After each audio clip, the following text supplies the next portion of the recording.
آپ لوگ آئے، آئی نو بزی ہیں سارا، یہ ٹائم منڈے کا جو دن ہوتا ہے بڑا بزی ہوتا ہے. سو وی ریئلی تھینک فل کہ آپ لوگوں نے ہمیں جوائن کیا. بیسکلی جو بیک گراؤنڈ ہے وہ یہ ہے کہ اس وقت اگر آپ دیکھیں کہ ہمارے ہاں ایک بڑا رینیوڈ فوکس ہے کہ ہم ایک ہائر اور سسٹینیبل گروتھ کی طرف جائیں. بہت سارے جو پلانز ہیں وہ فیلڈ میں ہیں. اڑان پاکستان ایک ڈاکومنٹ ہے جو ویژن دے رہا ہے how to make Pakistan a 3 trillion economy long term میں. اسی طرح پرائم منسٹرز کا ایک economic transformation and implementation plan ہے. دونوں ہی ایک دوسرے سے جڑے پلان ہیں. تو اوور آل ہمیں جو ایس ڈی پی آئی کو اس میں سے ایک میسج ملا کہ there is a renewed focus to turn economy جو کہ 4.5% کے گروتھ ریٹ پہ جا کے میلٹ ڈاؤن کر جاتی ہے. How to achieve a sustainable growth at higher levels, جو کہ ہماری جو ضروریات ہیں. ایک ایسا ملک جہاں پہ 2.55% پاپولیشن گروتھ ریٹ ہے، وہاں پہ 2 یا 2.5% کا گروتھ ریٹ ظاہر ہے جاب لیسنس ہے، ان امپلائمنٹ ہے، پاورٹی ہے اس کا مطلب. لیکن ہمارا پوائنٹ یہ تھا کہ یہ چیزیں، یہ باتیں بہت دفعہ پہلے بھی ہو چکی ہیں. تو what is different this time, یا how to make it different this time. تو S D P I came with the thoughts کہ let's start a series of discussions جہاں پہ اس پہ ایک انفارمڈ جو ڈبیٹ ہے وہ ہو سکے، پرائمریلی ان اے فارورڈ لکنگ کانٹیکسٹ کہ کیا کرنا چاہیے. پاکستان میں پرابلم اسٹیٹمنٹ تو بہت ہوتی ہے کہ ہمارے پرابلمس کیا ہیں. دی آئیڈیا از کہ آگے چلتے ہوئے جو گورنمنٹ کا ایک رینیوڈ فوکس ہے، جو بہت زیادہ ضرورت ہے جس کی، اس کو کیسے اچیو کیا جائے.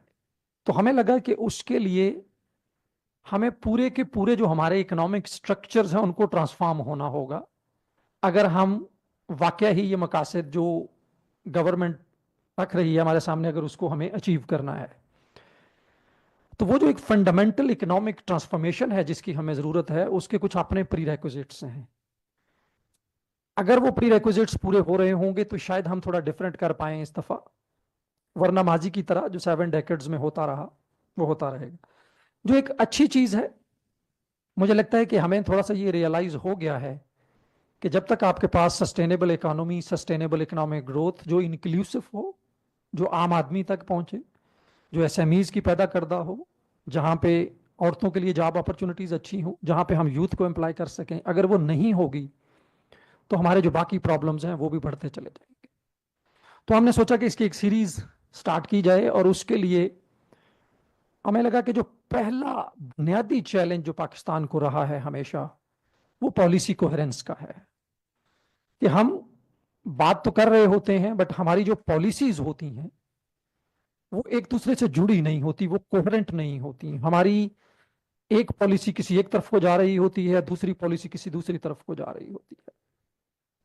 تو ہم نے سوچا کہ یہ جو ڈسکشن ہے اس کو بہت ہی ایک جو فنڈامنٹل جو کور ہوگا اس پوری اکنامک ٹرانسفارمیشن کو جو شیپ کرے گا کہ یہ کتنی سکسیسفل ہوگی، کتنی اچھی ہوگی، کتنی تیزی سے ہوگی اور کتنی پائیدار ہوگی، وہ آپ کی پالیسی کوہرنس جو ہے وہ ڈیسائیڈ کر رہی ہوگی. کہ آپ کی fiscal policy, monetary policy, trade policy, investment policy, internet policy, industrial policy, یہ کتنی کوہرنٹ ہیں، کتنا ایک دوسرے کے ساتھ مل کے کام کر رہی ہیں ٹو اچیو دس سسٹینیبلٹی جو اکنامک ٹرانسفارمیشن کا تھا ماڈل اس میں. تو اس کے لیے وی ریئلی براٹ یو، جس کو ہم کہتے ہیں ایک اسٹیلر پینل جو ہے اس کے اندر. ہمارا یہ تھا کہ لیٹس ان لوگوں کو سنیں جو اس کا حصہ رہے. تو ہمارے ہمیں آج جو جوائن کر رہے ہوں گے 3 طرح کے بنیادی طرح کے جو لوگ ہیں، جو بڑے اسٹیک ہولڈرز ہیں. Those who have been in the policy making, جو پالیسی میکرز رہے ہیں ہمارے. اور اس کے لیے ہم نے ریکویسٹ کی very honourable doctor Shamshad Akhtar صاحبہ سے کہ وہ ہمیں جوائن کریں. بورڈ آف گورنرز کی چیئرمین ہیں اس وقت پاکستان سٹاک ایکسچینج کی، ایکس گورنر رہی ہیں اسٹیٹ بینک آف پاکستان کی، 2 دفعہ فائنانس منسٹری میں کیئر ٹیکنگ کے رول میں بہت قریب سے دیکھا ہے اکانومی کو. بیسٹ گلوبل جو پریکٹسز ہیں اس کی بہت حد تک نہ صرف یہ کہ شاہد رہی ہیں، اس کو دیکھتی رہی ہیں، بہت حد تک ان کا حصہ رہی ہیں، کنٹریبیوٹ رہی ہیں as an under secretary UNESCAP میں. बहुत ज़्यादा डाइवर्सिटी है काम की रेंज में, from climate change to climate financing, energy, monetary policy as a state bank governor, trade policy और बहुत सारी चीज़ें. तो वी थॉट कि there can be nobody best than doctor Shamshad Akhtar साहिबा kick start this series of discussion. तो उनसे हमने पूछा कि क्या फंडामेंटल पॉलिसी कोहेरेंसेस हैं जो पाकिस्तान को ज़रूरत है अगर हमें इस इकोनॉमिक ट्रांसफॉर्मेशन के एजेंडा को आगे लेके चलना है. तो she very kindly, despite her very very busy schedule, very kindly agreed to give us a keynote. Dr. Saiba, thank you so very much. And now over to you, please, for your keynote. Thank you. And with your permission, we will also be recording this, and the media is there, and so we might have a live streaming as well. Right. So over to you, please. Okay. Thank you so much for this introduction. Distinguished guests, Assalamu alaikum. Abid Suleri Saab and Rajat Saab are long-time colleagues and friends. Inko na karna impossible hai. I'm really delighted to be joining them. I'd like to preface my comments by saying that SDPI has the distinction of being the most influential domestic think tank of Pakistan.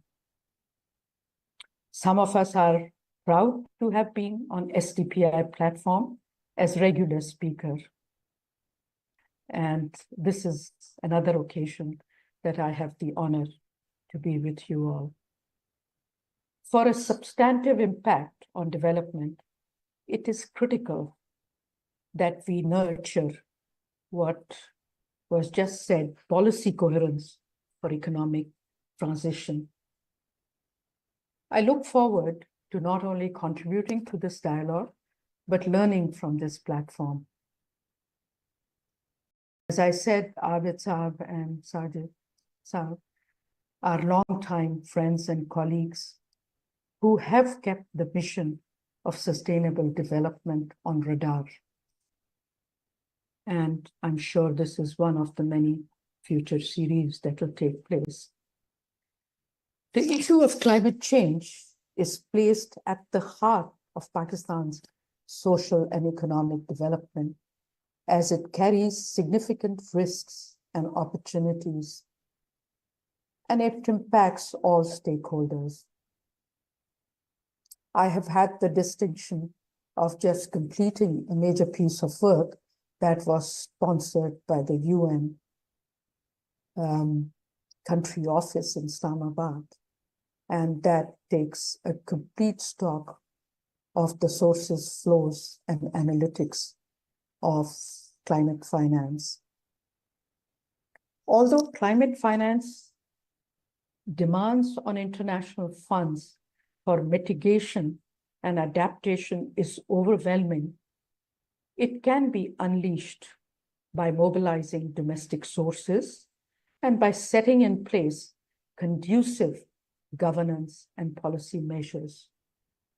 Let me make few points. First, Pakistan's climate faces a rate of warming significantly higher than the global average.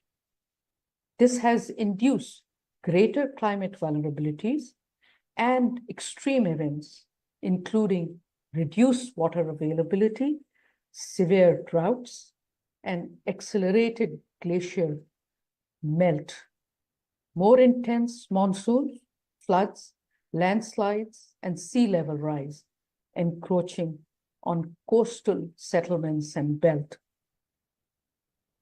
Taking full account of planetary boundaries demands attracting greater value of social and environmental impact and rebalancing investments. This needs to be underpinned by conceptual perspective to policy coherence, its relevance, significance, and how and what it contributes to sustainability and efficient economic transformation. Climate and weather-related disasters have resulted in economic losses to the tune of 29.3 billion over 1992 to 2021, equivalent to 11.3% of 2020 GDP. Economic transformation requires a robust economic governance framework backed by well-articulated action plans and policy coherence.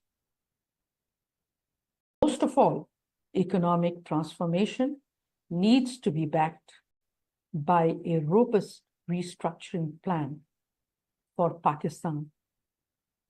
Given that economy-wide restructuring plan is a daunting task, it needs to be backed by the highest level of political commitment and will, and multifaceted, multi-level policy coherence. My second point is that economic transformation needs to be well coordinated across critical sectors, but also across thematic subjects. Most pronounced impact on economic transformation is likely to come from principal sectors such as primary sector companies that are engaged in natural resources, mining and agriculture, and secondary sector companies that produce products within primary sector and manufacturing. Tertiary sector represents services, knowledge-based, and IT services too. Policy coherence within and across sectors unleashes productivity.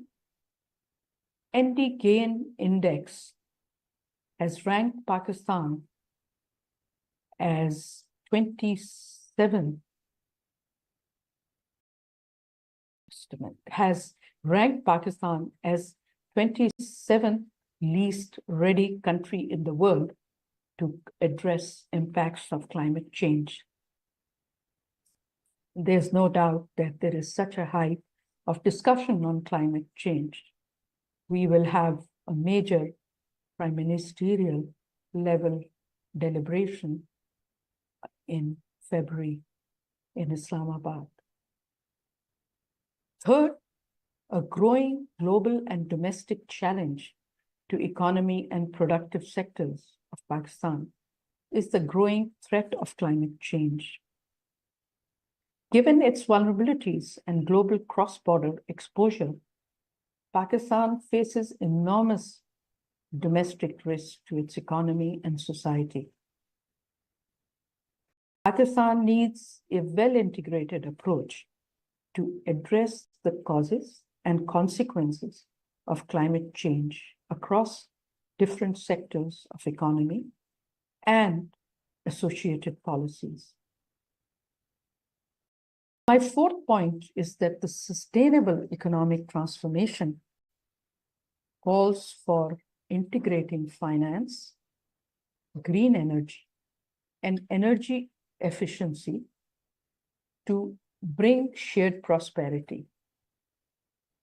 Instead of treating climate finance, green energy transition, and energy efficiency in silos, and as a residual, Pakistan needs to develop an integrated framework that intertwines and intrinsically links these three components as one core pillar of economic efficiency, productivity, and environmental, or what I call climate sustainability.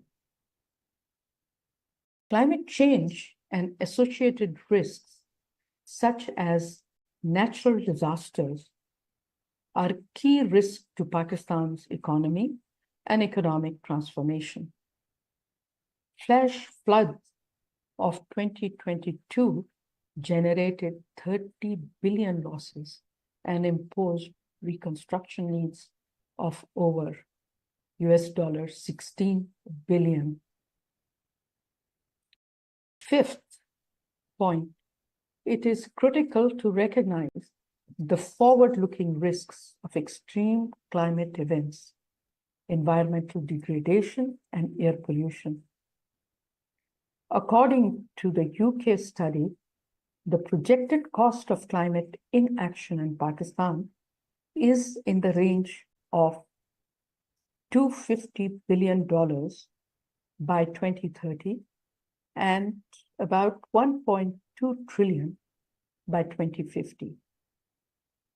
A climate shock can lead to a 3% decline in GDP, which remains below its steady state even 13 years after the shock. Pakistan GDP would return to steady state in 5 years if additional 1% of GDP on top of conventional GDP is invested in adaptation infrastructure.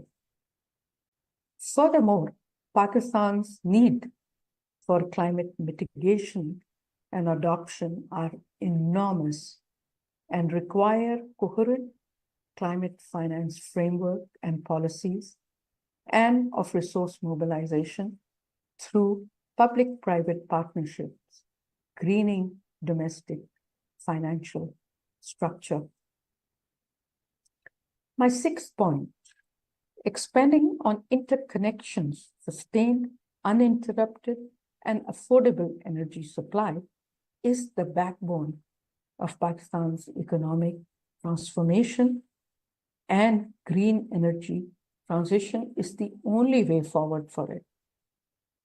Pakistan's present energy mix, mainly driven by non-green fossil fuels, running coal plants, is not only environmentally unsustainable, but also has huge cost in fiscal terms.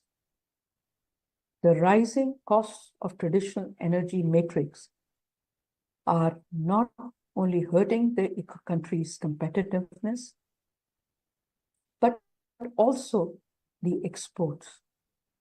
Green energy is critical as Pakistan energy sector circular debt stands at 5.5 trillion. The nature, size, and speed of this transition will shape the success and failure of economic transformation. Let me conclude. Economic and inclusive coherence requires investments for action. According to the National Climate Finance Strategy of Pakistan, 2024, the country's climate financing needs range from 200 billion for nationally determined contribution implementation to US $348 billion for climate resilient development by 2030. Least is expected to come from global forums. If past is any guidance, Pakistan will have to take climate in all and all in climate change approach.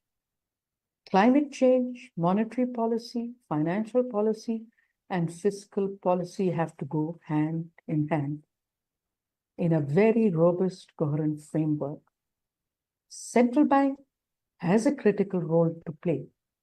Greening the energy sector needs first greening the financial market, most importantly, banking sector capacity development, innovative, tailor-made financial instruments. Pakistan needs to be clear about the right incentives that are needed. But these are not limited to capital allocation or targeted subsidies to promote climate tech solutions or energy efficiency, as I've pointed out. There are several new things that are emerging. One of them is to invest in new and blended finance instruments and solutions. And that has gained some momentum, although it is quite a complicated solution. So with these words, I'd like to conclude by saying that Pakistan needs to ensure effective institutional coordination arrangement to overcome its weak governance challenges. It's only through that we can achieve economic transformation that will be inclusive and people-centric, because ultimately we have to reach out to the poor and vulnerable segments that are disproportionately impacted and are at risk of climate change and entail negative consequences requiring investments in resorting to stabilization and restructuring program. With that, thank you very much again to all of you at SDPI for inviting me to share my thoughts. Over to you. Dr. Sabha, thank you so much. And very excellently bringing in a whole lot of climate change, central banking, in all its forms together as a very core at this economic transformation, and also linking it to our productivities in manufacturing and others. And I think we do agree, and that Pakistan's energy policy is now actually macroeconomic risk in the current form. Any shock in oil prices leads to a balance of payment crisis, and much of it is coming on oil imports. And so it's really interesting to see you linking green energy transition, energy policy, energy efficiency, and the financing of it, the climate finance. Thank you so much once again. Let me now move towards our next. We have now a 3-member panel on this discussion, and we will be reflecting wherever possible on Dr. Shamshad's keynote, but we'll also be having some particular kind of focus for each of the speakers. So let me begin with Dr. Adil Malik, who has joined us from UK. Dr. Saab, thank you so much, and can you hear us? Yes, yes, I can. I hope I'm audible as well. Yes, we can see you and we can listen to you. Thank you so much for taking time out at a very short notice. We really understand that Monday is busy for professors, very, very busy. But we thought that in this discussion on economic transformation, if we have to pick one professor, it should be you. Your work on political economy of industrialization, industrial policy, manufacturing sector in Pakistan and other sectors really inspires us to understand what is the core of the problem and what it will take to move forward.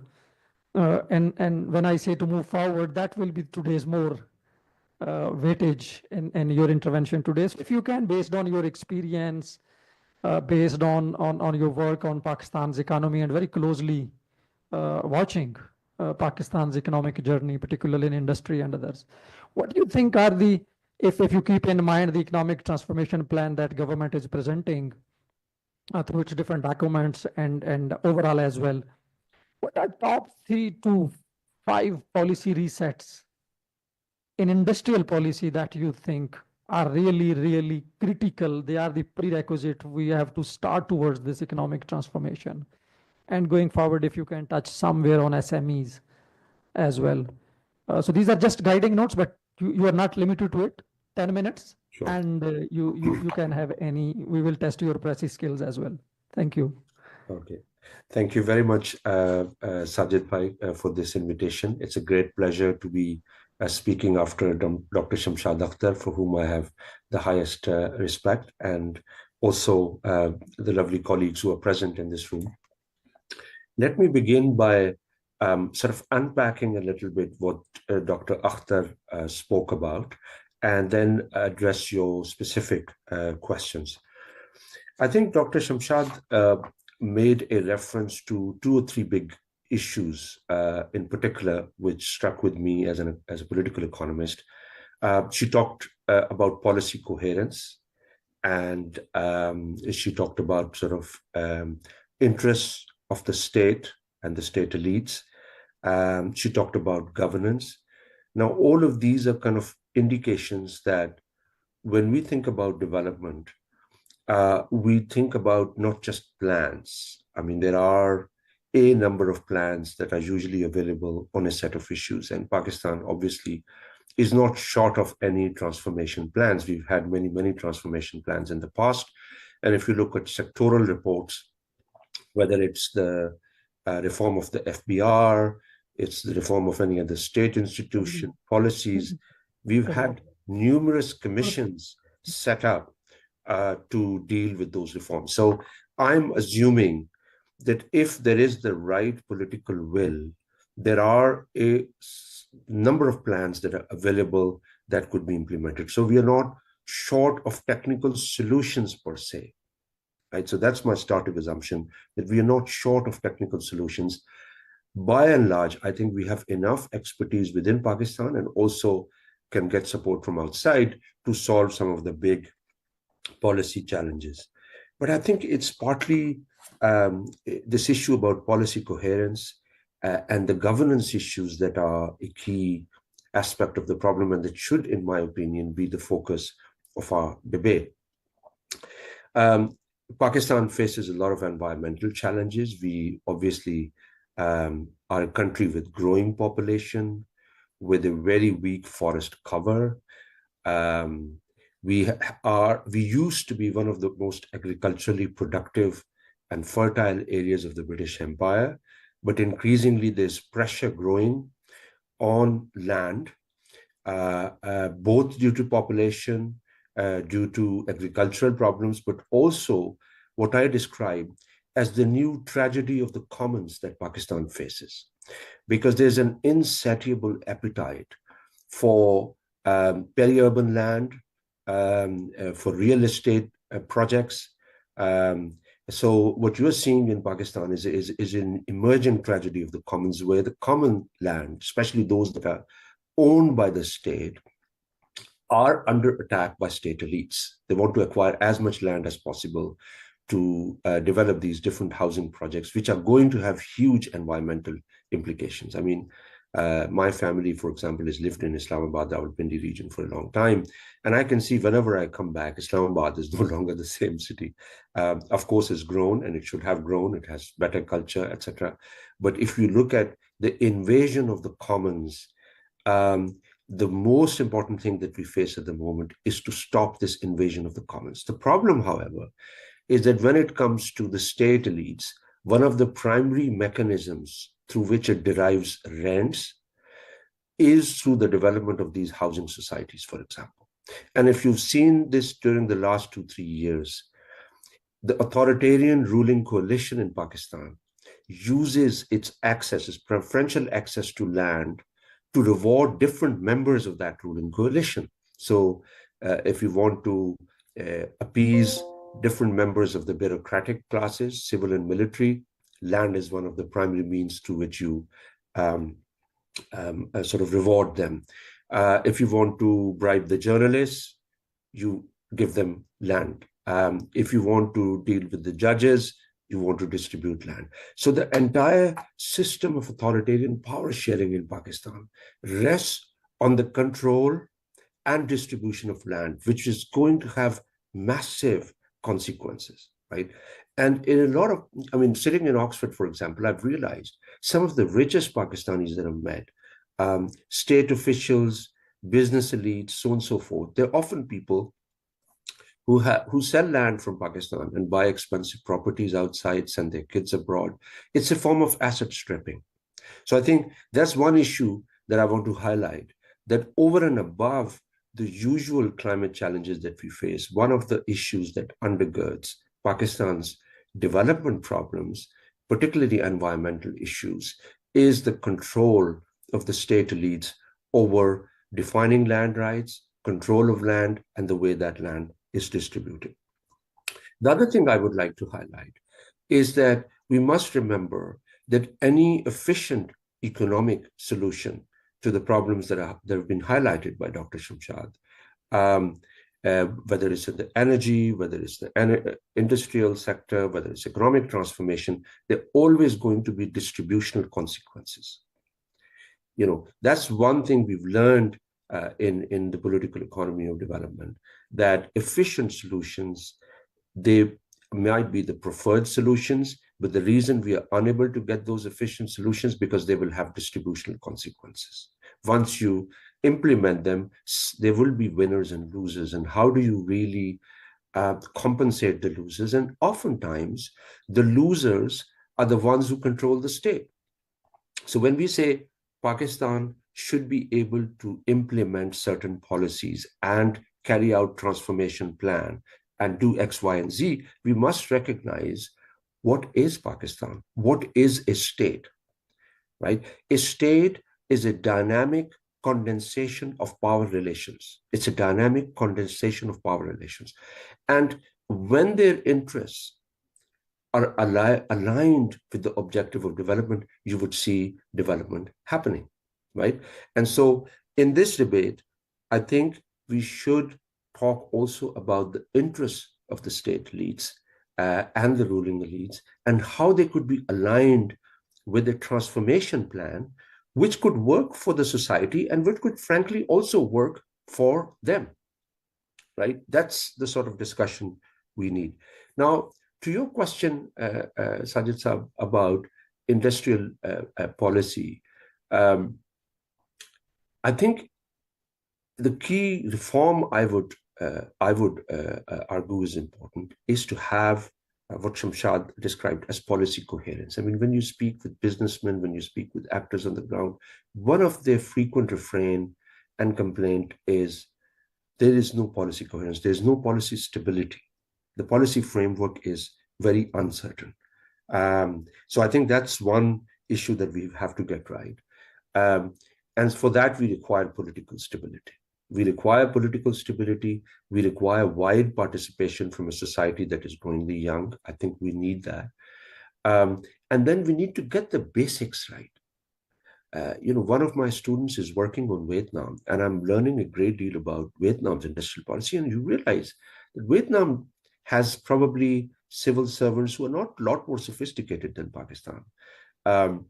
They have a very basic framework. They still have SOEs. They still have, partial reform in certain areas and resistance to reform in other areas. But they've got a long-term vision and they've got a project-oriented approach, which is to say, once you want to develop something, whatever irritants come in the way, you remove them step by step. It's a bit like people who would be developing the DeepSeek program would have faced numerous hurdles in that process, and they would have approached it as a process where you are building a project. Whatever constraint comes in, you remove it. The problem in Pakistan, however, is that we do not have that long-term vision. The state is controlled by ambitious individuals and ruling elites whose time horizon is 3 to 5 years. It's personal survival. Now, in that sort of setup, it's extremely hard to create policy where you have buy-in from different actors and where you have a long horizon. So I think that policy stability, policy coherence, and a long-term approach is extremely important.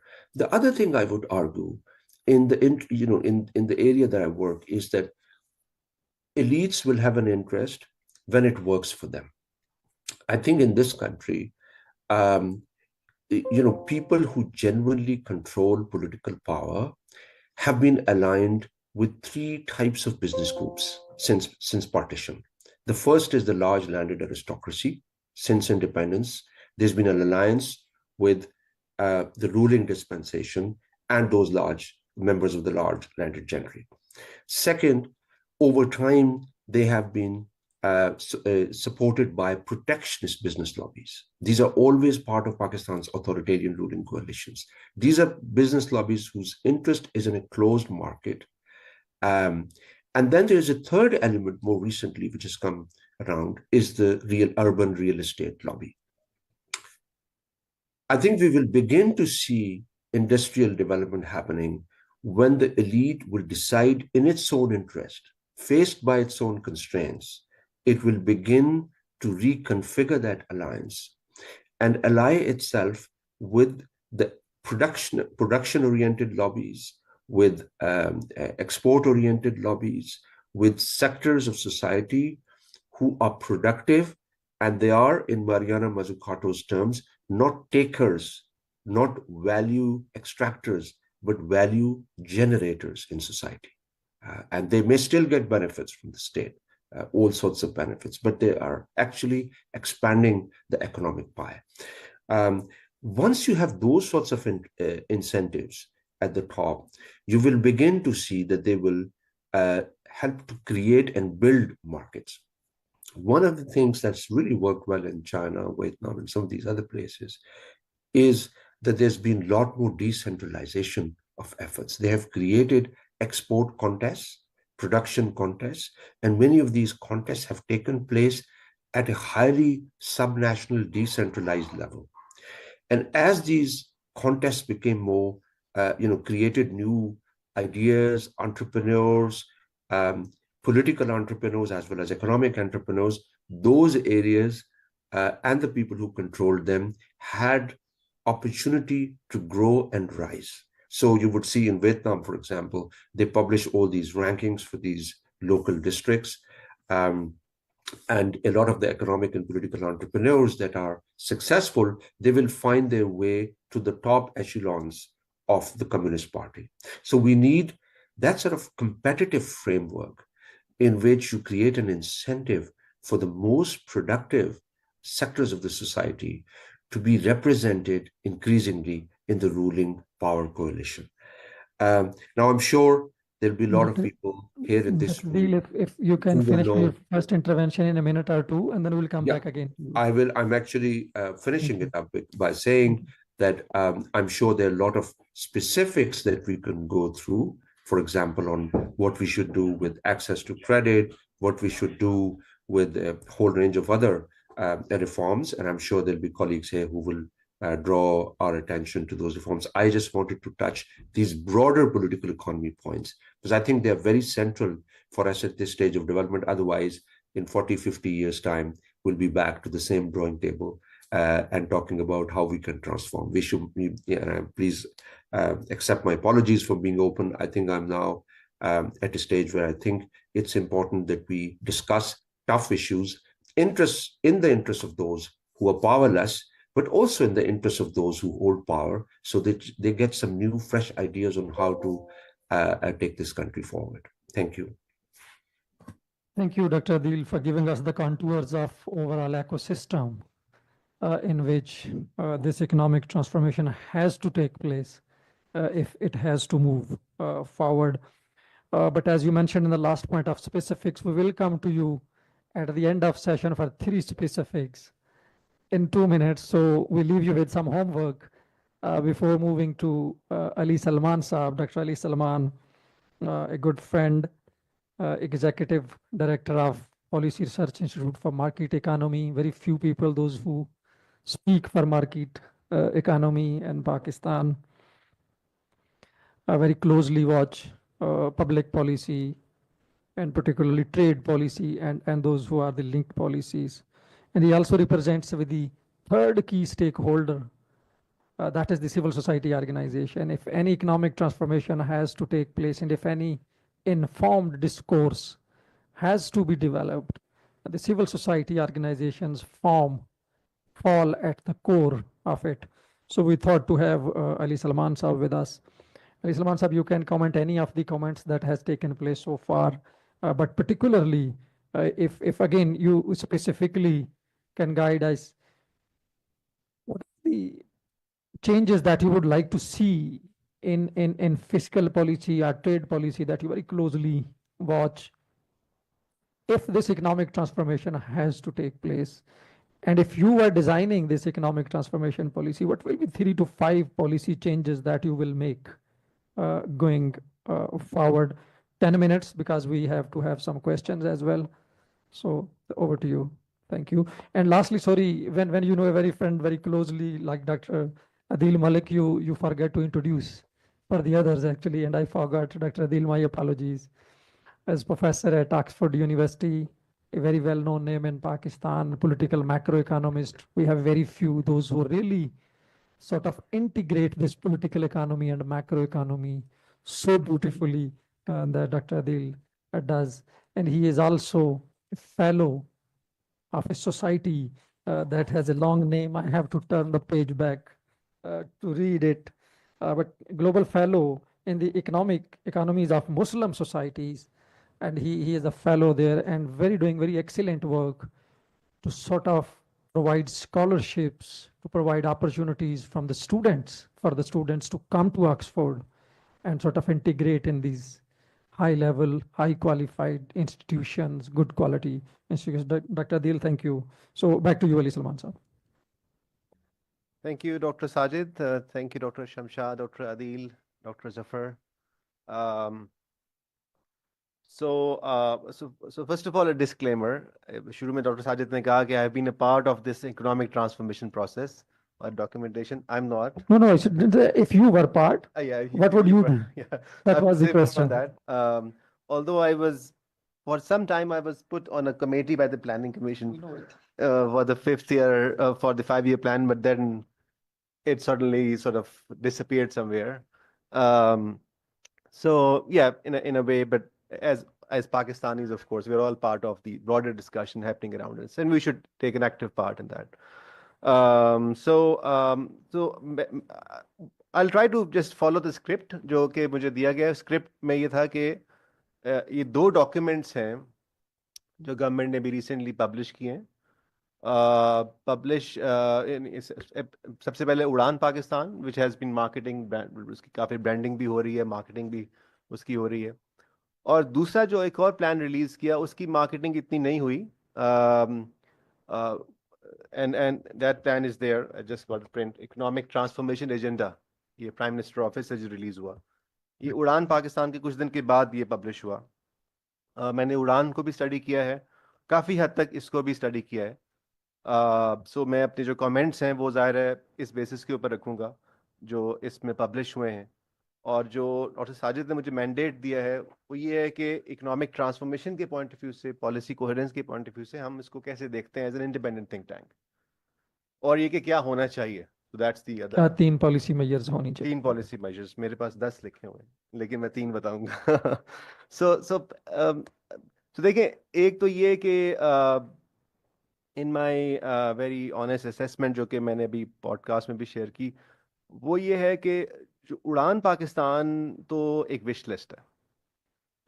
It's a list of wishes, और मुझे नहीं समझ आती कि ये wish को translate करने के लिए जिस स्ट्रैटेजी की ज़रूरत है या जिस हाउ की उसकी ज़रूरत है, उसकी अंदर इतनी डिटेल्स मौजूद नहीं है. सो अगर हम सिर्फ उड़ान पाकिस्तान को डिस्कस करते तो शायद मेरा रिस्पॉन्स इतना कोई, आई वुड से बहुत ज़्यादा क्रिटिकल होता. लेकिन ये कि अब उड़ान के बाद ये जो इकोनॉमिक ट्रांसफॉर्मेशन प्लान आया, उसके अंदर मुझे काफ़ी चीज़ें या लैंग्वेज में एक पॉजिटिव तब्दीली नज़र आती है, और उसको मैं एक्नॉलेज करना चाहता हूँ as an independent watch dog think tank. और वो ये कि उसमें भी 2 हिस्से हैं. एक हिस्सा उसका डायग्नोसिस का है, और वो तो 100% आई थिंक एग्रीडेबल है. पहली दफ़ा शायद किसी गवर्नमेंट के डॉक्यूमेंट के अंदर we have seen a very honest acknowledgement in the government words. तो ये नई चीज़ है, इसको हमें अप्रिशिएट करना चाहिए, और मैं इसको अप्रिशिएट करता हूँ कि at least people with in the government have expressed more or less in the same language in which think tanks have been talking about for last so many years. In fact, explicit references have been provided to the works done by the think tanks, also domestic think tanks, which is also a good thing and a positive thing. And so that's again a positive I think direction. इसका जो second part है उसमें economic transformation plan या economic transformation agenda में sectors का जिक्र है, action plans का जिक्र है, इंस्टीट्यूशनल रोड मैप्स का जिक्र है. और वहाँ से अब हम चीज़ों को थोड़ा सा वापस लेके जाते हैं कि अगर हमारा मकसद इकोनॉमिक ट्रांसफॉर्मेशन है, which should be the case, which is explicitly the goal of the document, तो क्या उनके लिस्टेड मेजर से किस हद तक वो इकोनॉमिक ट्रांसफॉर्मेशन अचीव हो सकती है, ठीक है, और दूसरा कि क्या करना चाहिए. और इसको करने के लिए मैंने जो मुझे भी जो मैंडेट दिया गया उसमें टैक्स पॉलिसी और ट्रेड पॉलिसी یہ اسپیسیفک اس میں اور بھی سیکٹرز ہیں, so I am not going to address all the sectors.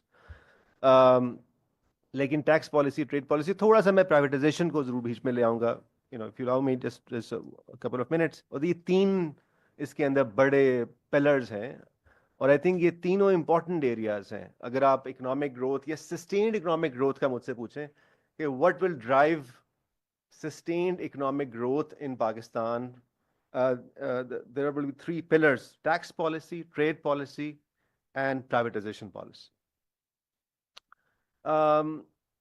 So tax policy کے اندر again, the document has some words of truth جہاں پر acknowledgement ہے problems کی, and we all know that, تو میں اس کو repeat نہیں کرنے والا.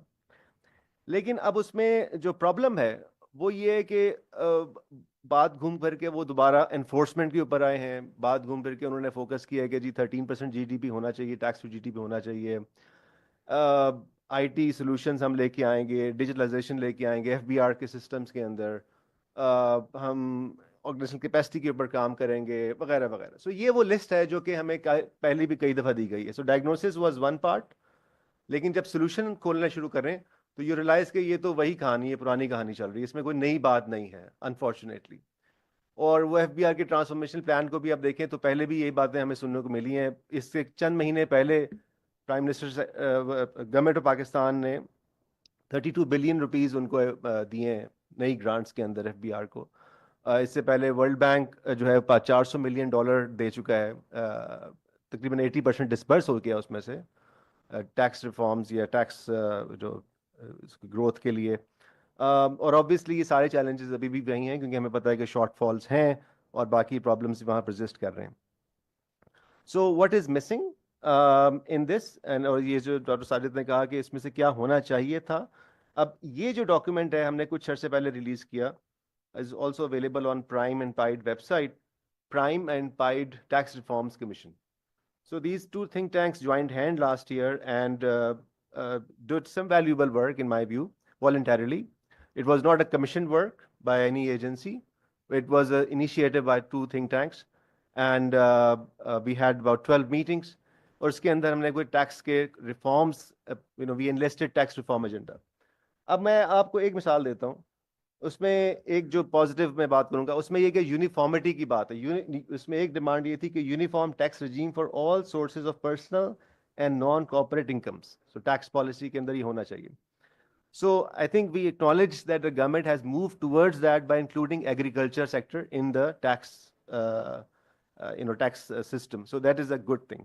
لیکن آؤٹ آف ادر 15, اگر میں نے 15 گولز لکھے تھے اس کے اندر, پبلش ہوا تھا اس کے, اس میں سے 2-3 پوائنٹس نظر آتے ہیں کہ جہاں پر ہمیں کوئی ایک ریئل ٹرانسفارمیشن ایجنڈا نظر آتا ہے. Otherwise tax rates continue to be high, اور اب فائنانس منسٹر, پرائم منسٹر, ہر کوئی یہ کہہ رہے ہیں کہ جی ٹیکس ریٹس آر ہائی.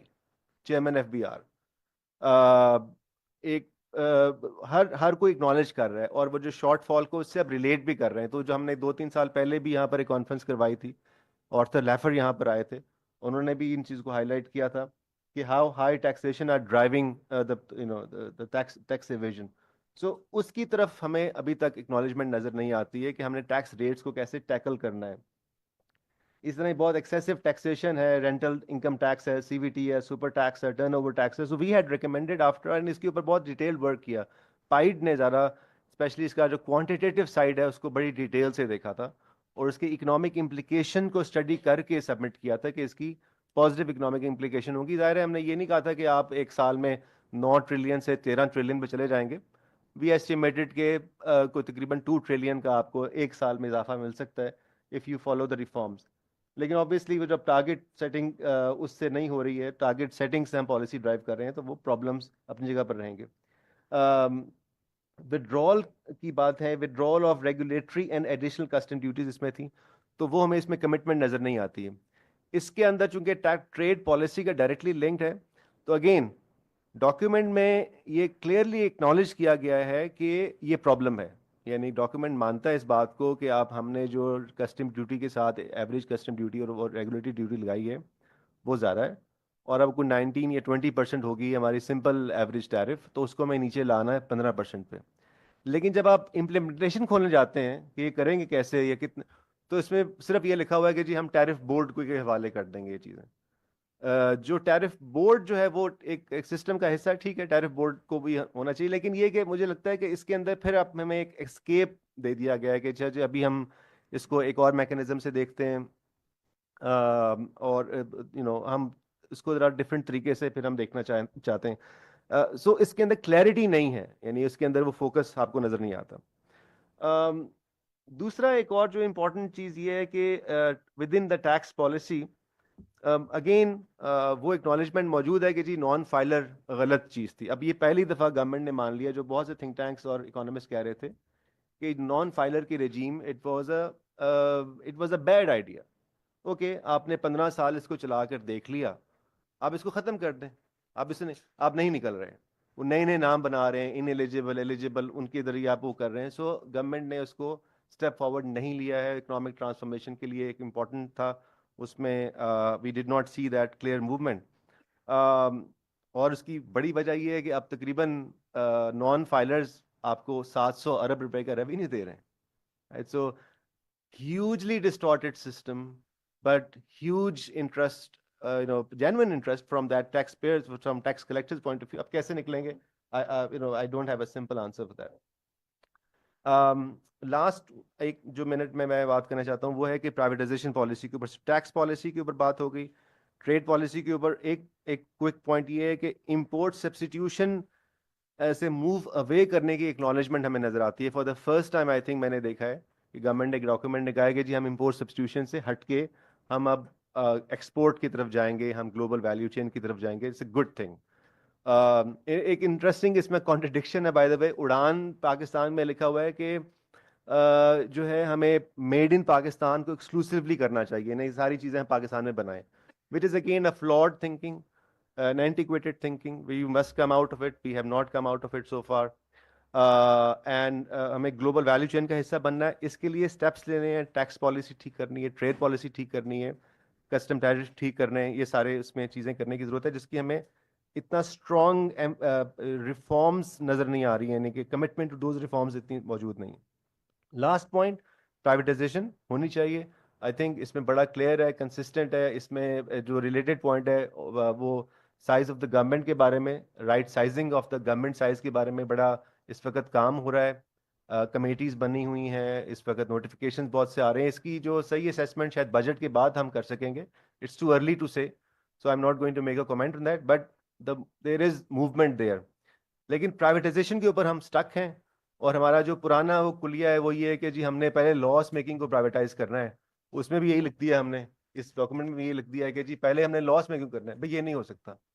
آپ یہ غلط سٹارٹ لیں گے، غلط سٹارٹ لے لیا. P I A was the most complicated entity جہاں سے آپ نے سٹارٹ لیا، ہم فیل ہو گئے. تو that's not going to work.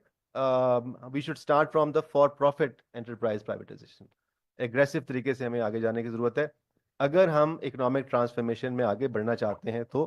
Otherwise پہ ہم اس اچھے پلان کو، اچھے ڈاکومنٹ کو امپلیمنٹ نہیں کر سکیں گے. Thank you. Thank you, Dr. Ali Salman.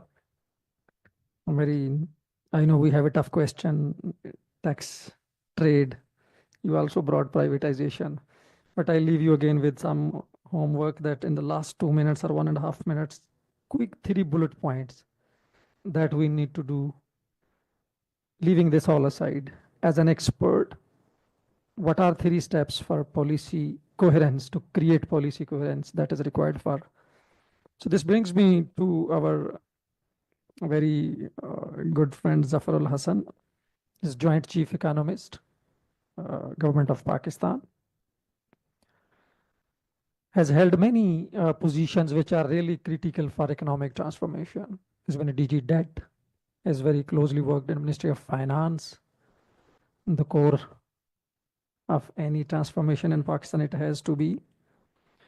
More importantly, he was also Chief SDGs. So how this transformation will be sort of affecting people and how it can be more inclusive transformation, what are the coherence needed.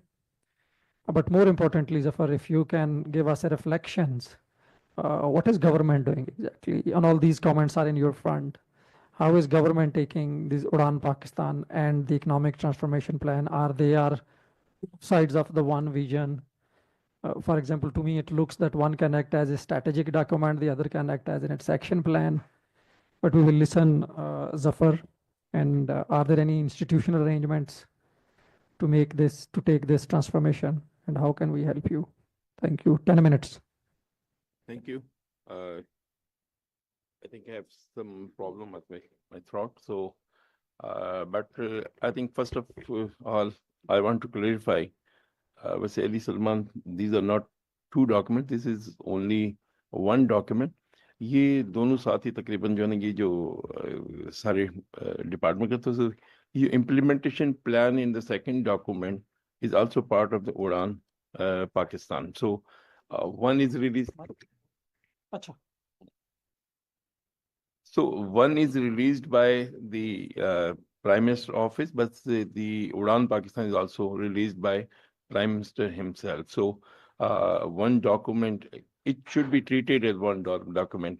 इसमें तो हुआ यह था कि mainly जो काम हुआ है उसमें ये हुआ कि ये जो FBR की रिफॉर्म्स और सेक्टरल प्लान ये अलग चुके बन रहे थे तो प्लान उड़ान Pakistan mainly built upon that momentum. So ये इसको एक ही डॉक्यूमेंट के तौर पे तो इम्प्लीमेंटेशन होगी because they are part of the strategy of one prime minister. So Udan Pakistan basically just highlighted only 5 priority areas to 5E. So basically the third document will be the 5-year plan where you also provided substantial support to us. So उसमें तो ये एक तरह का ये समझ लें कि इम्प्लीमेंटेशन प्लान जो उड़ान पाकिस्तान की सूरत में आया है it is just will build upon the 5-year plan. 5-year plan का भी अभी तकरीबन जो है वो ड्राफ्ट NEC से अप्रूव होना उसके बाद ये लॉन्च हो जाएगा. तो चूंकि 5E फ्रेमवर्क जो है वो ऑलरेडी अप्रूव था from NEC, so that is the, so you can say that these are 3 documents but reinforcing only one policy और वो one policy. तो अब ये जो उड़ान पाकिस्तान का बेसिकली ऑब्जेक्टिव ये था कि देखिए बैलेंस ऑफ पेमेंट कंस्ट्रेंट है that is constraining growth. So इसमें build growth capacity to move. तो एक्सपोर्ट में ये था कि एक्सपोर्ट के थ्रू हम जो है एक्सपोर्ट के इकोसिस्टम को बेहतर करके बैलेंस ऑफ पेमेंट की सस्टेनेबिलिटी को इंश्योर करें. तो इसमें तो ये था कि ये एक प्राइम है और इसमें जो मेड इन पाकिस्तान के जैसे अली सलमान साहब ने मेंशन किया ये असल में ब्रांडिंग का है. बहुत से एलिमेंट्स हैं जो पाकिस्तान के ब्रांड नहीं हो रहे और ब्रांडिंग एजुकेट ना होने की वजह से तो ये इंपोर्ट सब्स्टिट्यूशन को उड़ान पाकिस्तान आल्सो डिनाइंग के जो import substitution strategies has failed over the years. So import substitution will not work in future as well. So export को प्रमोशन को जो है वो फोकस करना चाहिए कि एक्सपोर्ट को सेक्टर को जो इकोसिस्टम को बेहतर करें. और ये जो एक सिस्टम है जो सबसे बड़ा पॉलिसी रिसेट चाहिए तो मेरे ख्याल में ये जो रेंट सीकिंग के पूरे सिस्टम को जो है वो डिस्करेज करना है. तो exports are also based upon a system. इसमें जो करंट एक्सपोर्ट की स्ट्रेटजी है that is providing enough support to one textile unit that is not competitive.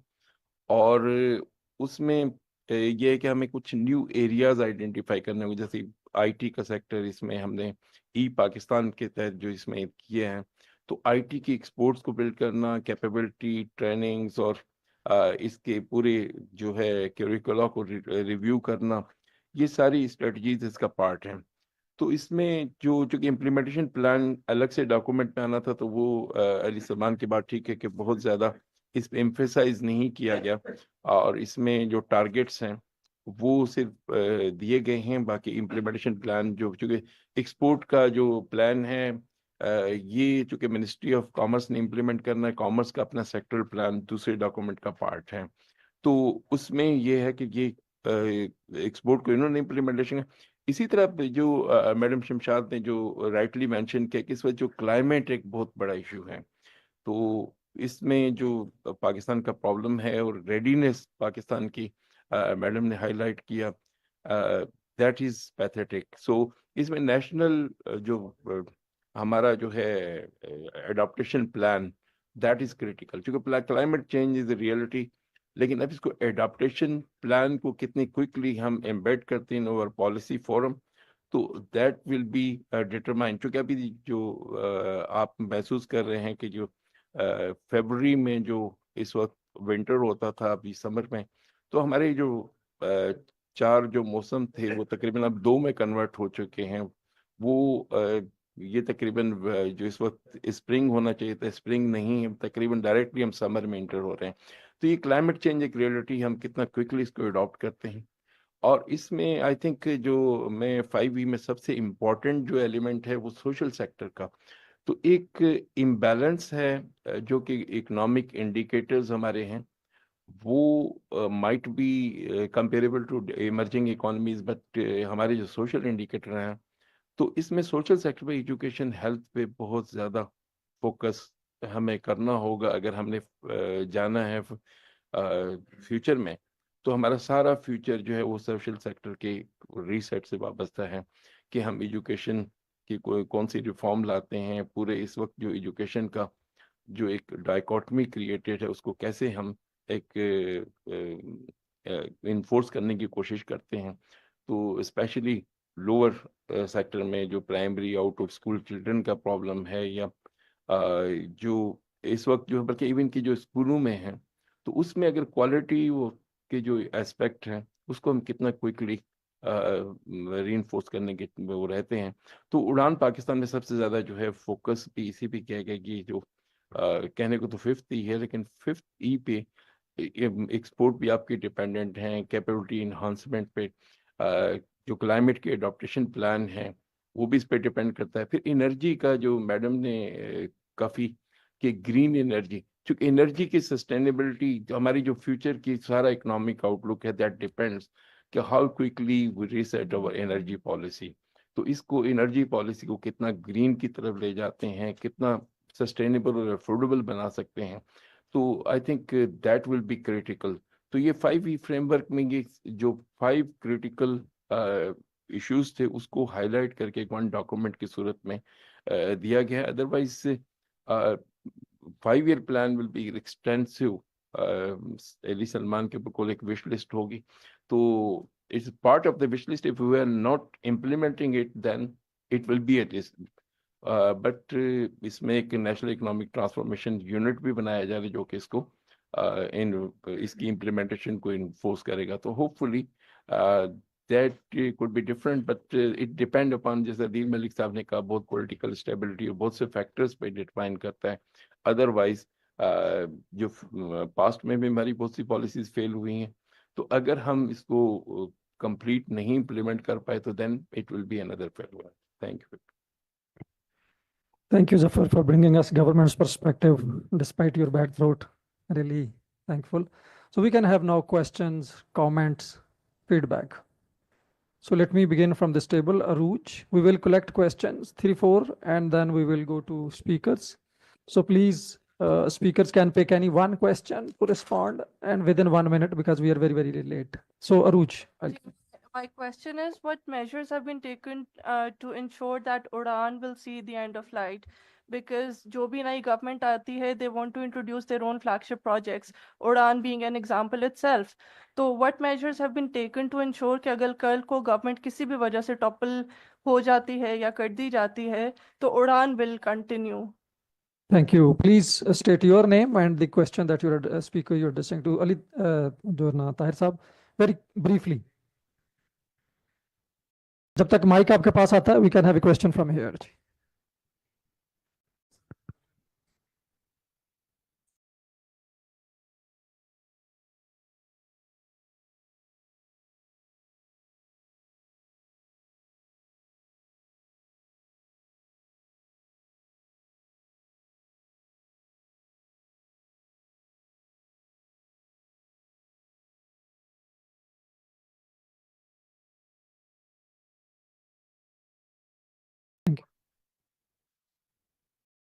Thank you, Zafar.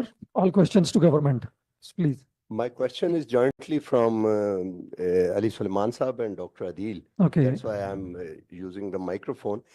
in the last 2-3 years, local public has invested $2.1 billion on solar rooftops because of the expensive electricity, which was expensive because of the taxation. So it means that there was sense that they are being wronged. Similarly with the privatization, and similarly it is with the trade, as you have said, and similar to all this Udan and all these programs. So the basic question, what I understand, is the political justice.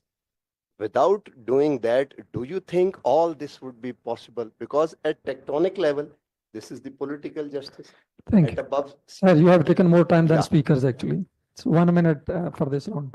We can have two more questions. I if would you- like a reply on that. We can take two more questions if you have, otherwise we can, yes, please. Your name and the question. I'm Azman from Pyre. So basically, it was a very wonderful discussion. But the aspect that I think is missing from the discussion was the gap that exists between research and policy. You know, the title of the conference is Policy Coherence for Economic Transformation. The way I see economic transformation is a system of change, or you can call it a reform Yes. agenda or something like that. But without going into the fundamentals of the way policy is devising in Pakistan, I don't think we can ever have a coherent policy through which we can achieve the economic transformation plan. Ali Saab pointed out towards the diagnosis part in the economic transformation document. Other two parts that I feel are important are the gap in actionable solution and the feedback mechanism that should be there in order to assess the policies that are being implemented. So far, we just have Rasta in the shape of a feedback mechanism.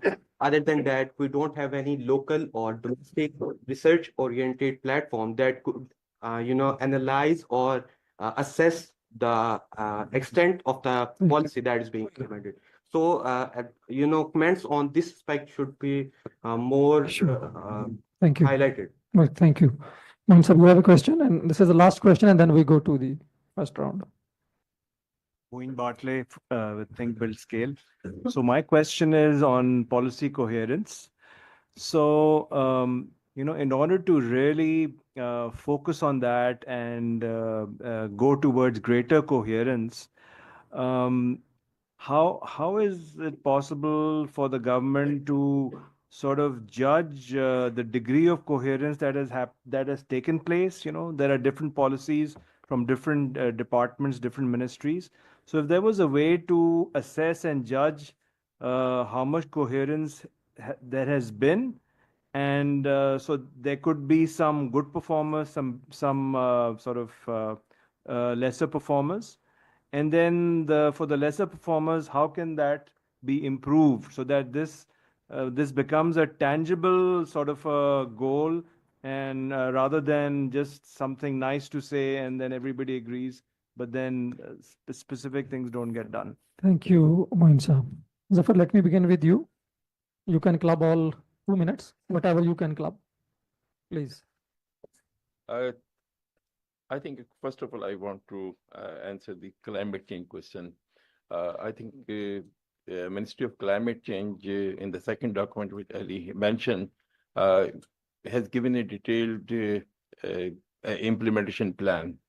And I think National Adaptation Plan is one element where we have to put a lot of money.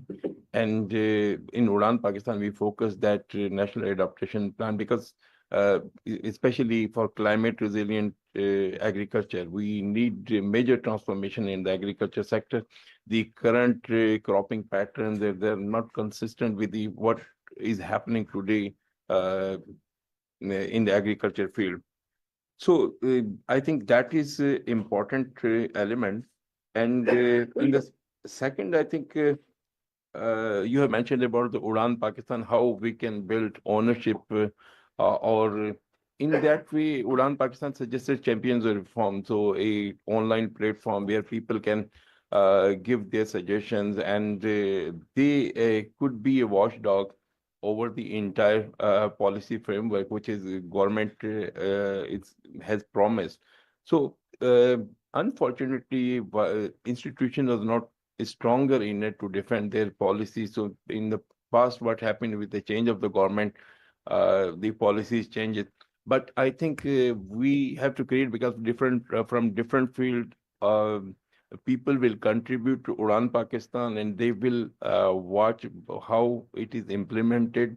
So, regularly we are creating a blog, or we are creating a feedback mechanism where people can just comment whether government is able to implement it or not. So that is, I think, one ownership. So third question was from your side. I think I overspent the time. So Anybody else can also touch upon, but if you wanted to touch, you can. Otherwise, I can move to Ali Salman. okay, I think for growth, I think there should be tangible outcomes. In this way, in Udan, Pakistan, we try to just highlight some of the, like we have given 45 indicators, different indicators. So the traction of these indicators will tell how tangible outcomes are happening for the Udan, Pakistan. Thank you. Thank you, Zafar. Ali Salman Saab, 2 minutes, and in 1 minute you can respond to question, and in 1 minute you can give us 3 bullet points. Please, over to you. I'll just focus one question which was specifically asked by Tahir Saab about the political justice. I think, frankly, this relates to, to the extent that our democracy is functioning or not functioning, because that is the mechanism we have for, allocation and distribution of resources. And obviously, we all know that there are limits on how much democracy is working in Pakistan currently. So we need to make sure that new political players are added in the system, and the players which are participating in the system have level playing field. That's the only way to make sure that the needs of the public at large are addressed and become part of the system, because budget is essentially the most important tool. A budget is the most important tool we have within the government, and so I think when you translate the political justice through the budget, it will largely depend on the quality of democracy we have. So that's my response. Now to Sajid, I tried to explain, but I'll recap that the main Collect hard points. copies from you. You will? All the recommendations that you have written, so you can pick any 1 or 2. Okay, sure. So I think my first suggestion is that we need to clearly commit ourselves to sustained economic growth. Sustained economic growth is a very important goal. Let me give you one example. In, let's say, the tax policy. If the goal is revenue collection, then obviously we will try to have a higher level of taxation, right? High rate of taxation. If the goal is economic growth, then our tax policy would be different. Our tax policy would be encouraging investment, encouraging businesses, encouraging transactions. So that's one concrete sort of recommendation I would like to make. Second, I'm just repeating myself here, but maybe worth it. We need a very active and transparent privatization policy in Pakistan, in which we want to make sure that the government role in the commercial sectors in the business is reduced to a minimum, and we have level playing field for investors both within Pakistan and outside Pakistan. So those are the two important points I think are maybe needed for economic growth and transformation. Dr. Ali, thank you. Omar, collect all the written recommendations from Dr. Adil. 2 minutes, you can use any where yet you like. Thank you. Thank you very much. Just to echo what Salman Saab has said in response to the question on political justice, I think it would be useful to think about any process of development to be productive, just. It's important to have participation of large segments of society. I think most people in Pakistan would agree that we need a major reset of the state-society relationship. There's a very interesting study recently done on the development experience of Japan, of China, of Vietnam. In all of these cases, the idea of a common purpose, of a national purpose, reigns supreme. It's extremely important for states to have a common purpose, a national spirit. It cannot be, development is never a top-down process. If you think about how Meiji Restoration happened, the idea of sovereignty, freedom, justice, they were front and center of that national debate.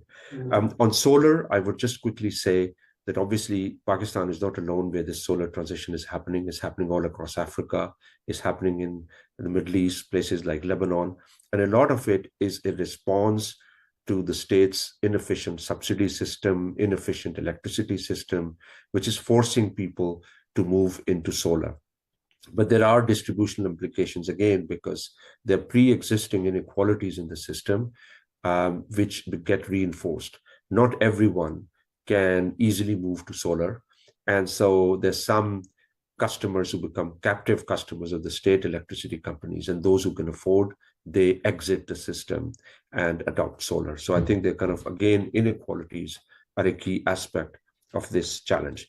Now, to your question, Amin Saab, I'll highlight three specific but fairly broad areas to think about. The first is that any successful industrial policy has to build on a common platform.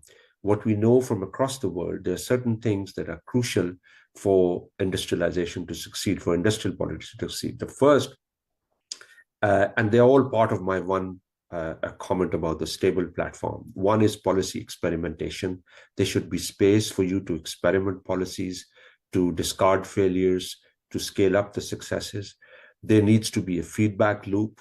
Without feedback loop, the state doesn't learn. Those who are experimenting do not learn.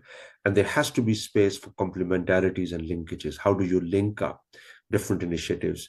And that would help you to build and explore new markets. So that's the sort of stable policy platform.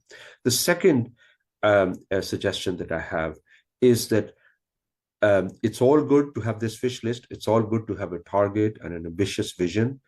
But my measure of success for any government's plan, this government, previous, forthcoming governments in the future, is whether or not they have accounted for the political economy or distributional implications in any plan.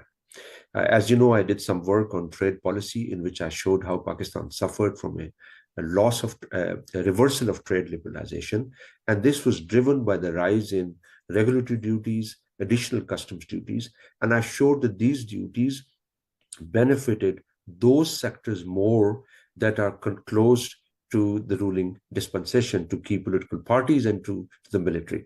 So if you're going to liberalize trade, which is absolutely central, in my opinion, for industrial policy, you cannot just reduce additional custom duties and regulatory duties without thinking about the powerful interest groups who benefit from such duties. So I would at least expect that in any transformation plan, there would be a clear and open discussion of the fact that these protectionist measures obviously benefit certain groups, how we are going to negotiate with those groups, how we are going to move forward. And the final bit, this after distribution implications, is land. You know, industrial policy is all about a whole range of subjects about how to start new industry, etc. But we have to also unlock the power of land, both rural land, talk about agri markets, as well as real estate projects, which create the sort of returns that would disincentivize any productive enterprise. So these are my three submissions, but happy Thank you. Thank you, Dr. Adil. Do we have Dr. Shamshad Akhtar Sahaba with us? No, she just left. Thank you so much, Ji. This brings us towards the closure. और मैं SDPI के behalf पे आप सबका बहुत शुक्रगुजार. 3-4 बड़े की मैसेजेस जो निकल रहे हैं विदाउट समराइजिंग, कि इस वक्त जो फोकस है हमारा इकोनॉमिक ट्रांसफॉर्मेशन के ऊपर, हायर एंड सस्टेन्ड ग्रोथ के ऊपर, ये बहुत ज़रूरी फोकस है. बहुत पहले होना चाहिए था, बहुत लेट है, नंबर 1. बट हमारा जो टारगेट है वो सस्टेनेबल ग्रोथ होना चाहिए और इंक्लूसिव ग्रोथ होना चाहिए, जो आम आदमी से आ रही हो और जिसके फ़वाइद भी आम आदमी को पहुंच रहे हो, जो SME से आ रही हो और जहां पे एम्प्लॉयमेंट जनरेट हो रही हो.